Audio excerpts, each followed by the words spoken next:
Students, इस video में हम करने वाले हैं lecture number 13 of chapter how do organisms reproduce. और इसमें हम करने वाले हैं रिप्रोडक्टिव हेल्थ, लास्ट टॉपिक आपके चैप्टर का। रिप्रोडक्टिव हेल्थ क्या होता है? It is all those aspects of general health which help a person to lead a normal, safe and satisfying reproductive life. तो जो रिप्रोडक्टिव लाइफ है वो नॉर्मल हो, सेफ हो, हेल्दी हो, तो इसी को हम बोलते हैं रिप्रोडक्टिव हेल्थ। अब रिप्रोडक्टिव हेल्थ कैसे डिस्टर्ब हो सकती है? डिजीजेस से। ठीक है, कोई हेल्दी पर्सन है तो उसको वो डिजीजेस, अगर कोई भी डिजीज होती है तो उसकी नॉर्मल लाइफ अफेक्ट होगी। तो यहाँ पर हम रिप्रोडक्टिव हेल्थ के बारे में बात कर रहे हैं। तो रिप्रोडक्टिव हेल्थ कैसे डिस्टर्ब हो सकती है, कैसे कोई डिजीज हो सकती है। तो यहाँ पर मैंने 3 डिजीजेस के नेम लिखे हैं, इन्हीं को हम देखते हैं वन बाय वन। ये जो डिजीज होती है, जो सेक्सुअली ट्रांसमिटेड डिजीज होती है, ड्यूरिंग सेक्सुअल इंटरकोर्स अगर डिजीज ट्रांसमिट होती है तो that is known as sexually transmitted disease. Short form है एसटीडी। तो STDs are the diseases which are spread by sexual contact from infected person to a healthy person. Clear हो गया? अब diseases में मैंने लिया है गोनोरिया। गोनोरिया में बर्निंग सेंसेशन होता है यूरिनरी ट्रैक्ट में, इन्फ्लेमेशन हो जाता है, इन्फ्लेमेशन ऑफ यूरिनोजेनिटल ट्रैक्ट, और पेशेंट को बर्निंग सेंसेशन होगा ड्यूरिंग यूरिनेशन, यूरिन पास करते वक्त बर्निंग सेंसेशन होगा। ठीक है, नेक्स्ट है syphilis. Lesions in the mucous membrane of urinogenital tract हो जाते हैं, और अल्सर हो जाता है और ऑन जेनिटिलिया। नेक्स्ट है AIDS, acquired immune deficiency syndrome. ये एक वायरस से होता है, और वो वायरस है human HIV virus, human immuno deficiency virus. अब ये वायरस क्या करता है? बॉडी की इम्यून सिस्टम को सप्रेस कर देता है। मतलब अगर आपको कोई भी डिजीज होती है, अगर आपको कफ कोल्ड फीवर भी होता है तो आप जल्दी ठीक नहीं होगे। अगर एड्स हो गया तो, क्योंकि बॉडी का इम्यून सिस्टम वीक हो गया है। नॉर्मली क्या होता है, कोई भी अगर जर्म आपकी बॉडी में एंटर होता है तो आपकी बॉडी उससे फाइट करने की कोशिश करती है। ठीक है, लेकिन अगर एड्स हो गया है तो क्या होगा? आपका बॉडी का इम्यून सिस्टम बहुत वीक हो जाएगा। तो ये वायरस क्या करता है? सप्रेस करता है body's immune mechanism and making it susceptible to any disease. तो एक्चुअल में अगर किसी को एड्स हुआ है तो वो एड्स के उसकी डेथ नहीं होती, उसको कोई डिजीज हो, कोई भी डिजीज अगर उसने इजीली कैच कर ली है, इजीली कैच कर लेता है वो पर्सन, तो उस डिजीज, जो भी डिजीज कैच हुई है उससे उसकी डेथ हो जाती है। इससे एड्स से डेथ नहीं होती नॉर्मली। जो भी डिजीज आई है, क्योंकि बॉडी फाइट नहीं कर पाती और पर्सन की डेथ होने के चांस बढ़ जाते हैं। ये जो हमने पढ़ा एड्स, ये कैसे कैसे ट्रांसमिट हो सकता है, मोड ऑफ ट्रांसमिशन क्या है? एक तो सेक्सुअल कांटेक्ट, ये तो क्लियर है। अगर मेल को है तो फीमेल को भी होगा, अगर सेक्सुअल इंटरकोर्स हुआ है तो सेक्सुअल कांटेक्ट से ट्रांसमिट हो सकता है। इसके अलावा ट्रांसफ्यूजन ऑफ ब्लड, अगर किसी पर्सन को, इन्फेक्टेड पर्सन, कोई एक इन्फेक्टेड पर्सन है, मतलब जिसको HIV एड्स है, उसका ब्लड किसी और को चढ़ा दिया तो उस हेल्दी पर्सन को एड्स हो जाएगा। ठीक है, नेक्स्ट इन्फेक्टेड निडल्स, अगर किसी पर्सन को एड्स है, उसको जो निडल यूज़ की गई वही निडल किसी हेल्दी पर्सन को यूज़ कर दी तो उसको भी एड्स हो जाएगा। या फिर अगर ग्रोइंग चाइल्ड एम्ब्रियो, अगर फीमेल, अगर मदर के वूम में, यूट्रस में ग्रोइंग एम्ब्रियो है, ठीक है, तो प्लेजेंट, और मदर को एड्स है, HIV एड्स है, तो प्लेजेंटा के through from mother to child भी ये ट्रांसमिट हो सकता है। क्लियर हो गया? तो मोड ऑफ ट्रांसमिशन एड्स के कैसे कैसे हो सकते हैं, क्लियर है? चलिए, रिप्रोडक्टिव हेल्थ टॉपिक में ही एक और सब टॉपिक है मेथड्स टू अवॉइड प्रेगनेंसी। तो 3 मेथड्स, 3 ब्रॉड क्लासिफिकेशन किए हैं इसमें, mechanical barrier method, chemical method और सर्जिकल मेथड। तो पहले हम ले रहे हैं मैकेनिकल बैरियर मेथड। देखो, जितने भी मेथड्स होंगे उसमें हमारा एम क्या है कि प्रेगनेंसी ना हो, मतलब मेल और फीमेल गैमेट का फ्यूजन ना हो, ओवम और स्पर्म का फ्यूजन ना हो। तो अलग अलग तरह से किया जाता है। तो मैकेनिकल बैरियर मेथड से मतलब कि कुछ ऐसा हम यूज़ करें जिससे स्पर्म ओवम तक ना पहुंच पाए। तो मेल्स के लिए होता है कॉन्डम्स यूज़ कर सकते हैं, डायफ्राम यूज़ कर सकते हैं, कैप लाइक स्ट्रक्चर होता है, या फीमेल्स सर्विकल कैप्स यूज़ कर सकती हैं सर्विक्स में, या फीमेल्स के लिए ही होता है कॉपर टी, ये वेजाइना से इंसर्ट कर दिया जाता है, और ताकि स्पर्म आगे ना जाए, स्पर्म ट्रैवल करके आगे ना जाए, फैलोपियन ट्यूब तक ना पहुँचे। ठीक है, इसको बोला जाता है, कॉपर टी को बोला जाता है intra uterine contraceptive device, IUCD। Full form याद रख लेना कॉपर टी के लिए। This is known as intra uterine contraceptive device. ठीक है, तो these devices prevent the entry of sperm, clear हो गया, in the female genital tract. Next method है केमिकल मेथड, मतलब हम कुछ केमिकल्स देंगे जिससे कि स्पर्म और ओवम का फ्यूजन ना हो। तो oral pills and vaginal pills इसमें दी जाती हैं। तो ओरल पिल्स क्या करती है, हार्मोनल बैलेंस को डिस्टर्ब करती है ताकि एग रिलीज ना हो, और ये फीमेल्स के लिए होती हैं। Specific drugs these are used by females. और इन ओरल पिल्स में क्या होता है, they contain hormones which stop the ovaries from releasing ovum into the fallopian tube. आपको पता है ओवरीज में एग्स होते हैं और वो रिलीज होते हैं, ठीक है, और फैलोपियन ट्यूब तक पहुंचते हैं। तो अगर ये ओरल पिल्स लेंगे तो हार्मोन्स ऐसे रिलीज होंगे जिससे कि ओवरीज इनको प्रोड्यूस नहीं कर पाएगी, which these hormones will stop the ovaries from releasing ovum.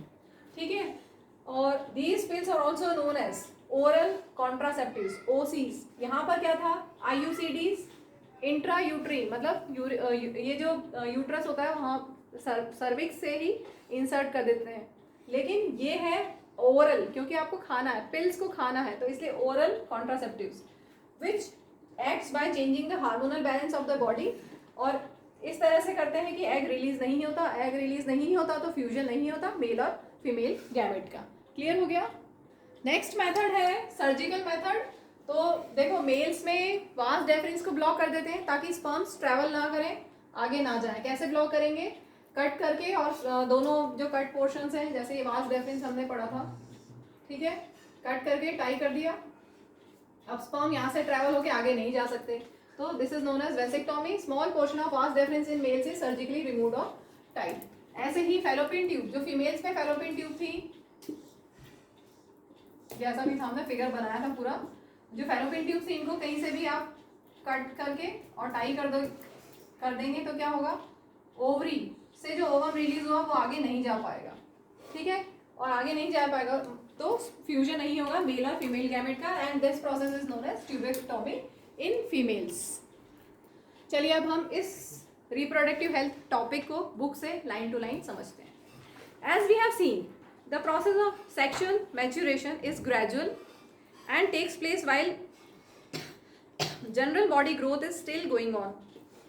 Body growth भी हो रही है और person sexually mature भी होता जा रहा है.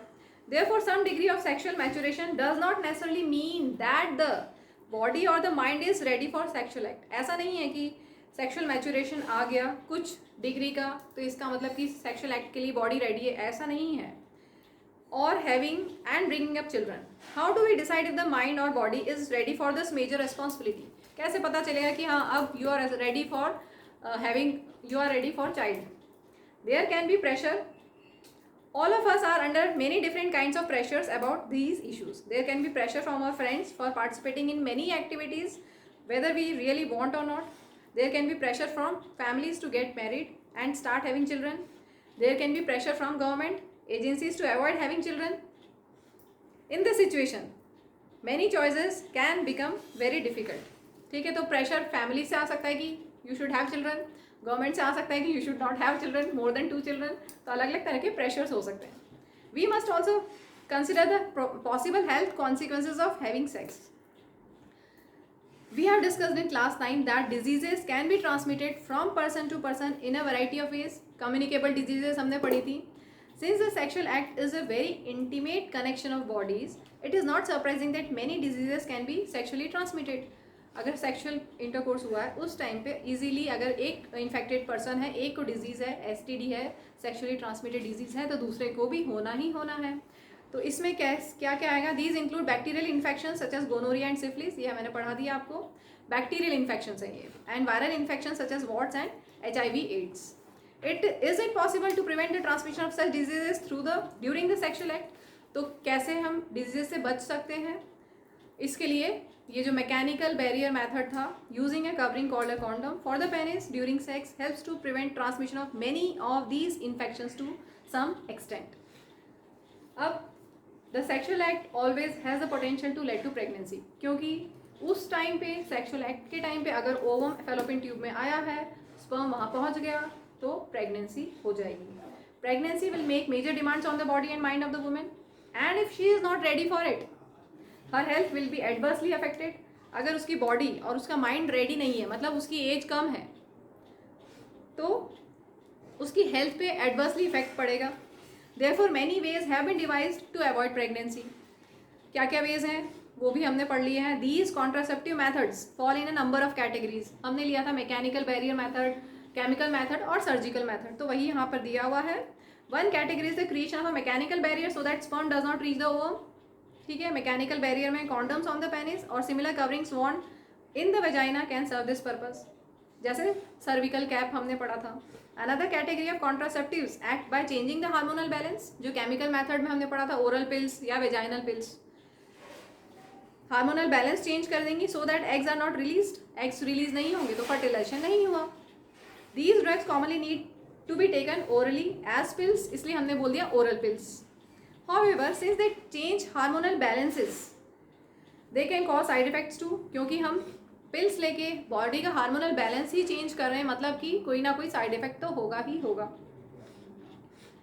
अदर कॉन्ट्रासेप्टिव डिवाइसेस जो हमने लिए थे सर्जिकल मेथड्स, नहीं सर्जिकल में नहीं, ये जो कॉपर टी है ये भी मैकेनिकल बैरियर में ही आ जाएगा। अदर कॉन्ट्रासेप्टिव डिवाइसेस ये आ चुका है, कॉपर टी का फंक्शन पूछा गया था 2 मार्क्स में, 2011 में 2 मार्क्स में फंक्शन पूछा था, what is the function of copper T, 2 marks में था ये।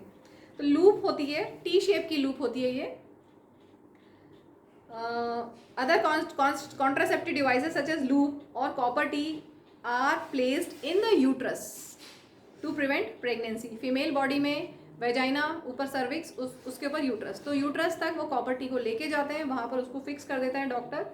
ठीक है, तो उससे क्या होगा, जो स्पर्म्स हैं वो आगे नहीं जा पाएंगे। अगर मेटिंग होती है, सेक्सुअल इंटरकोर्स होता है, तो स्पर्म्स तो एंटर तो हो जाएंगे, लेकिन आगे हमने रास्ता बंद कर दिया कॉपर टी लगा के।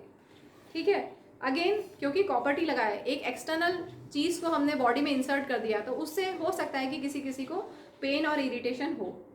Again they can cause side effects due to irritation of the uterus.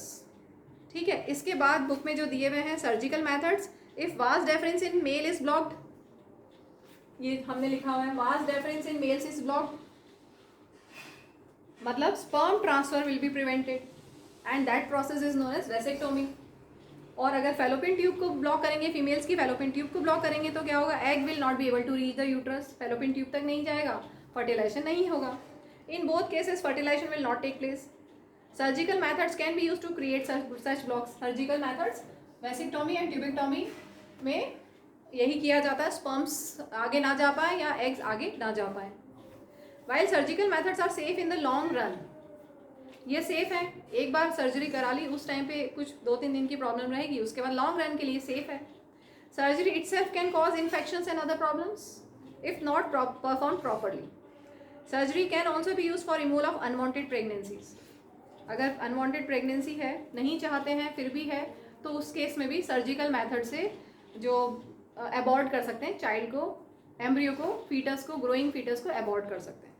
These may be misused by people who do not want to have a particular child. जैसा बीच में बहुत कुछ सालों पहले बहुत ज़्यादा हुआ था कि सबको मेल चाइल्ड चाहिए, फीमेल चाइल्ड नहीं चाहिए, तो फीमेल चाइल्ड को किल कर देते थे, यूट्रस में ही किल कर देते थे सर्जरी से। मेडिसिन देके भी कर सकते हैं और अबॉर्ट भी कर सकते हैं। As happens in illegal sex selective abortion of female foetuses for a healthy society. उससे क्या हुआ, जब ऐसा बहुत ज़्यादा रेगुलर बेसिस पे होने लगा तो मेल फीमेल सेक्स रेशो बहुत डिस्टर्ब हो गया, फीमेल्स कम और मेल्स ज़्यादा। तो for a healthy society the female male sex ratio must be maintained because of reckless female foeticides. Child sex ratio is declining at an alarming rate in some sections of our society. Although prenatal sex determination has been prohibited by law. तो बीच में जब मैं बताया कि बहुत time तक ऐसा हुआ था कि आराम से पहले से चेक करा लेते थे कि मेल चाइल्ड है, फीमेल चाइल्ड है वूम में, यूट्रस में, और अगर फीमेल चाइल्ड है तो उसको किल करवा देते थे, अबॉर्ट करवा देते थे। तो ऐसे क्या हुआ, रेगुलर बेसिस पे ऐसा करने से रेशियो डिस्टर्ब हो गया, मेल फीमेल चाइल्ड का, मेल ज़्यादा फीमेल चाइल्ड कम। तो गवर्नमेंट ने बैन कर दिया ये जो चेक करना है कि बिफोर बर्थ कि क्या सेक्स है चाइल्ड का, ये चेक करना बैन कर दिया। It is prohibited by law. आगे देखेंगे, we have noted earlier that reproduction is a process by which organisms increase their population. The rates of birth and death in a given population will determine it size. अगर birth ज़्यादा हो रही है और death कम हो रही है जैसा कि अभी आजकल मेडिकल साइंस इतनी एडवांस हो गई है कि डेथ कम हो गई, डेथ रेट कम हो गई है। डेथ रेट कम होने से क्या होगा, ओल्डर पीपल ज़्यादा हो जाएंगे, यंग जनरेशन कम हो जाएगी। तो ये जो डेथ रेट है या बर्थ रेट है, इससे हम पॉपुलेशन की साइज बताते हैं कि पॉपुलेशन साइज क्या है। The size of human population is a cause for concern for many people. This is because an expanding population makes it harder to improve everybody's standard of living. इसलिए बोलते हैं हम दो हमारे दो, ताकि कम बच्चे हों और सबको प्रॉपर एजुकेशन मिल सके, प्रॉपर नरिशमेंट मिल सके, सबको जो बच्चों को रिक्वायर्ड हो सब चीज़ें मिल सकें। इसलिए छोटा परिवार सुखी परिवार। However, if inequality in society is the main reason for poor standards of living for many people, the size of population is relatively unimportant. If we look around us, what can we identify as the most important reason for poor living standard? तो poor living standard के लिए क्या होता है, क्या cause हो सकता है? पुअर लिविंग स्टैंडर्ड का क्या कॉज हो सकता है, बताइए ज़रा, क्या हो सकता है कॉज? तो पुअर लिविंग स्टैंडर्ड्स क्यों क्यों हो सकते हैं? अगर नंबर ऑफ चिल्ड्रन ज़्यादा हो फैमिली में, बच्चों ने बताया मुझे ये पॉइंट्स, वो नंबर ऑफ चिल्ड्रन ज़्यादा होंगे तो अपने आप हम अच्छे स्कूल में नहीं भेज पाएंगे, उनको खाने को कम मिलेगा, उनको उनकी जो रिक्वायरमेंट्स है वो पूरी हम नहीं कर पाएंगे। इसके अलावा इलिटरेसी, अगर पढ़े लिखे नहीं है वो लोग, बच्चे पढ़े लिखे नहीं है, पेरेंट्स पढ़े लिखे नहीं है, तो पुअर लिविंग स्टैंडर्ड होगा। और अनएम्प्लॉयमेंट अगर है तो पैसे ही कम है, पैसे कम है तो सभी लिविंग स्टैंडर्ड अपने आप ही डाउन हो जाएगा। तो चलिए इस चैप्टर को यहीं पर एंड करते हैं हम।